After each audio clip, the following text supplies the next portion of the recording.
You know the drill, parents could come home at any moment, and so we have to make this snappy. Hello internet friends, what is up? How is it going? How are you? It's been a minute, I know. Everything is fine, just a normal amount of busy. Just needed a normal amount of time away from the internet. But I am back for something very important, and we all know what it is. It is Sunrise on the Reaping. And listen, I know that by the time this video goes up, tons of Hunger Games reviews are already gonna be out. I simply don't care because I have a lot of feelings, I have a lot of energy happening about this book, and there's no one in my personal life to unleash that energy to. You would think that with a book so popular, with such a long legacy, I would have people in my personal life to talk about Sunrise on the Reaping with. But alas, I don't. All of my personal friends are either casual Hunger Games fans, so aka people who are not reading this book, or they have only just started it and are like, no spoilers. I'm like, ugh. And thus we are going to the internet. We are going to talk about Sunrise on the Reaping. Yes. Okay, so how I want to do this is we're going to be as spoiler-free for as long as possible, and then at some point I'm just going to have feelings, and I'm going to tell you about those feelings. And I will tell you when the spoilery section starts. First of all, let's talk about what Sunrise on the Reaping was about and my initial interest in wanting to read it. So Sunrise on the Reaping is a prequel that follows Haymitch's story. Haymitch, for any casual Hunger Games fans out there, is the mentor for Katniss and Peeta during their Hunger Games. He is the only living District 12 tribute at the time. Haymitch, when we first meet him in the present-day timeline of the Hunger Games trilogy, is drunk. He is kind of seen as a loser, despite the fact that he literally won the Hunger Games. Through the trilogy, when Haymitch is not drinking himself into oblivion, he is a incredibly astute person, and it's clear that his drinking was to cover up the pain that he experienced during and after his games. And in the second book, we also learned a bit about his Hunger Games, which is the 50th, which is also known as the second Quarter Quell. The Quarter Quell is the Hunger Games on steroids. Like every 25 years, the Capitol pulls out a more sadistic sort of horror for those games. For the first Quarter Quell at 25 years, they made districts vote for who the tributes would be. In the second Quarter Quell, which is Haymitch's year, they reaped twice the amount of tributes. Haymitch's arena was also an incredible spectacle. The arena was absolutely beautiful. It looked like a fantasy dream. It was the most beautiful, colorful arena in existence, and it was also the most deadly, with adorable little woodland carnivorous creatures, etc., brightly colored poisonous things everywhere. And Haymitch also won by using a secret he had found out about the arena against his opponent, outsmarting the arena and outsmarting the game makers, and that is how he won the Hunger Games, as far as we knew at the time. And now we are getting the full, unabridged, truthful story in Sunrise on the Reaping. If you're looking for an unbiased review of Sunrise on the Reaping simply from an objective party who has no biases related to the Hunger Games, it's not gonna be me. I am a Hunger Games girly. I read all the books. I will say that I came into Ballad of Songbirds and Snakes initially skeptical because I don't really like prequels, and I was initially skeptical of why we needed a Haymitch prequel, but if Suzanne can change my mind with one prequel, then I'm willing to give this one a try. So let's talk about it. The first thing I want to talk about are the things I liked about this book. One, it's incredibly addicting. I finished this in literally 2 days, and I mean that I read the ebook on my teeny tiny iPhone mini for 2 days. I just absolutely blew through it.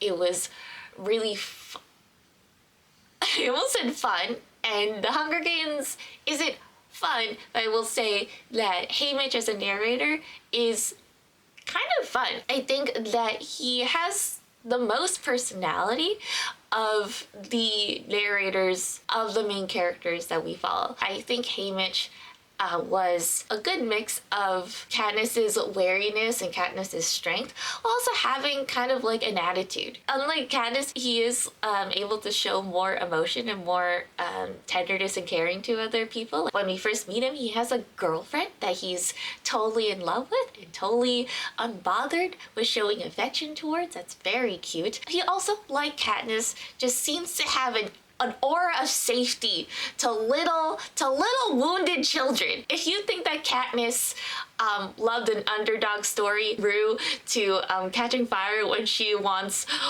Wirus, Beetee, and Mags. The audacity. If you think that Katniss had a problem with choosing small little angels, Haymitch literally recruits a flock of teeny tiny little angels for his alliance. He has at minimum 5 13-year-old tributes that kind of flock to his aura of safety that he's putting out into the world. And he's like, I guess I'm a dad now.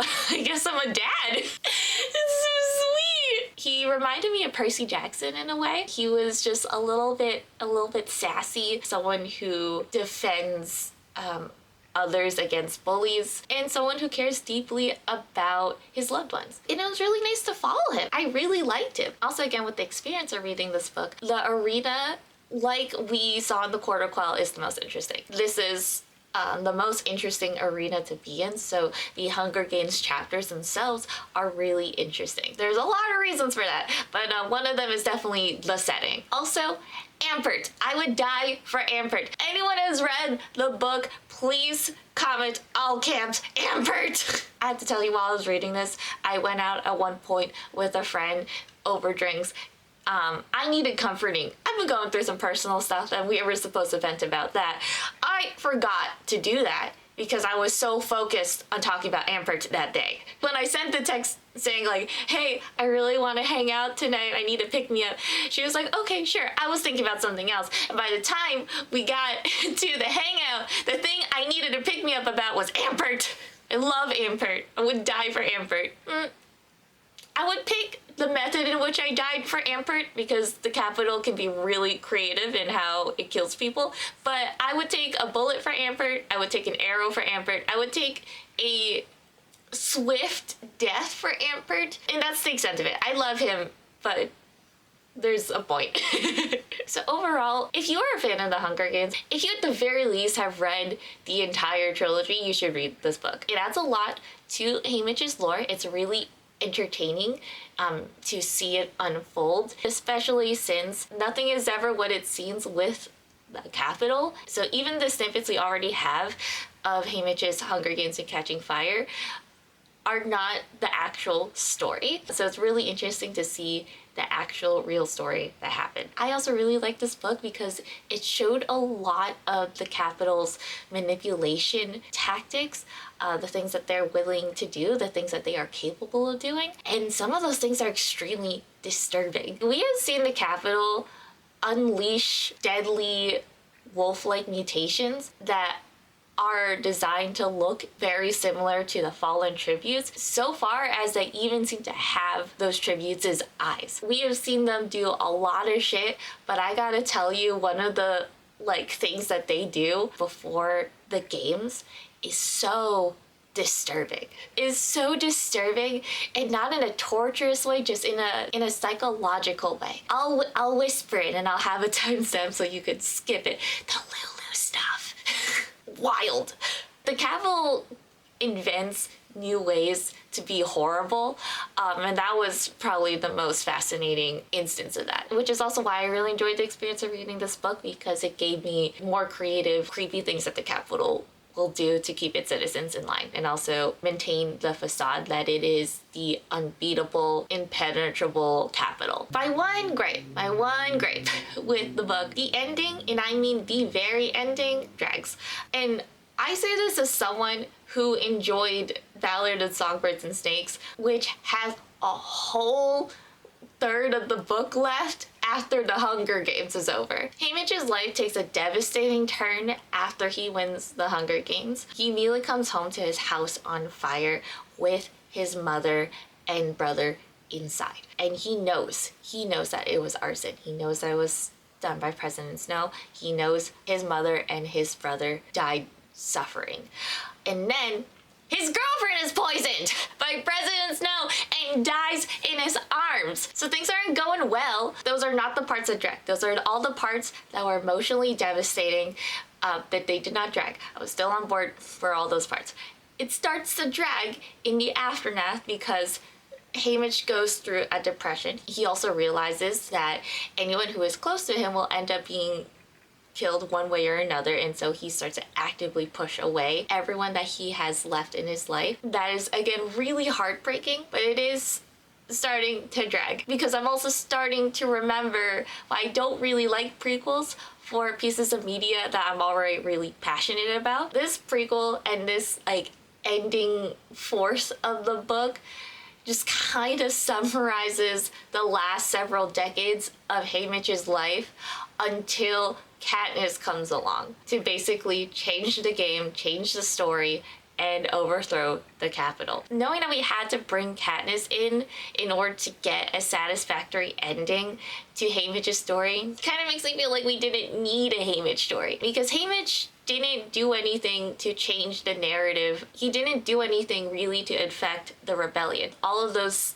attempts were futile. That's a really interesting, devastating story, but it's a very interesting backstory. This is all something that I feel like could have been monologued to me in the Hunger Games trilogy, and I would have received it just as well. The reason why I loved Ballad of Songbird Snakes is because even though it was a prequel and it has like a preordained destiny that has to happen over here, I still felt like a canon disruptive event happened in the past that shaped the present. I didn't feel like the present was the unmovable thing and Suzanne Collins had to figure out how to make it happen. The 10th Hunger Games is where the true Hunger Games as we know them began. This is the birthplace for the sponsorships, for the stylists, for the pageantry of the Hunger Games.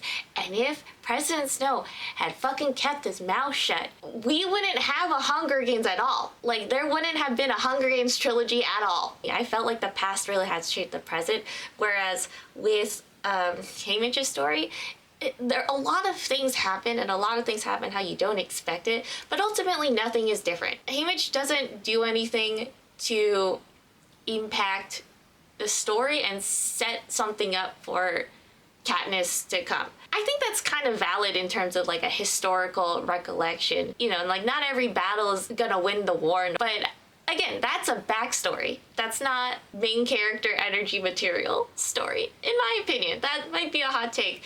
And I'm saying this as someone who really enjoyed this book. I'm just saying that because the ending dragged, it made me question like why we needed this prequel in the first place. We didn't need it, but it is nice. Yeah, so that's it. That's everything I want to say. That's everything I feel. And now that I've expelled those feelings into the world, I can rest. Thank you for watching. I really appreciate you being here. And if you made it this far, I have a question. How many Sunrise on the Reaping videos have you watched before this one? Thank you for watching. I really appreciate you being here. And I will see you in the next one, hopefully. Bye!